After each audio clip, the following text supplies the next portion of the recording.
अगं माझं ऐक, त्याला सांगा पण घरच्यांसोबत नाही, वेगळे राहूयात. मी पण वेगळंच राहणार आहे. म्हणजे कटकटच नाही राहणार. चला तर ठेवते मी, बाय. ओम साईराम. अहो आलात तुम्ही? एक खुश खबर आणली तुमच्या भावासाठी. हॅलो. मेवणे मेवणे मेवण्यांना आवडतात गावणे. तुमच्यासाठी एक स्थळ आणलंय मी, पण पोरीची एकच अट आहे की आई वडिलांसोबत नाही, वेगळं राहायचं. अहो हे काय बोलताय तुम्ही? असं कसं वेगळं राहील तो? का?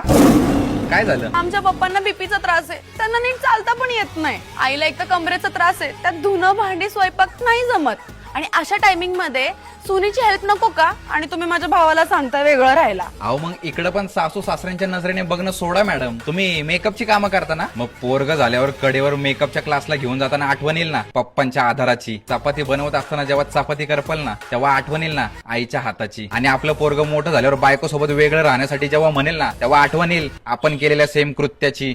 सॉरी, नको राहायला वेगळं, सोबतच राहू. नशीब सॉरी बोलले, नाही तर दुसरी पोरगी रेडीच आहे लग्नासाठी. ती तर डीजे वाली आहे, चपाती पण डिश सारखी गोल फिरवते. माहिती ना मग कसं नुसतं झापूक झुपूक झापूक झुपूक. चला येऊ का? ओम साईराम.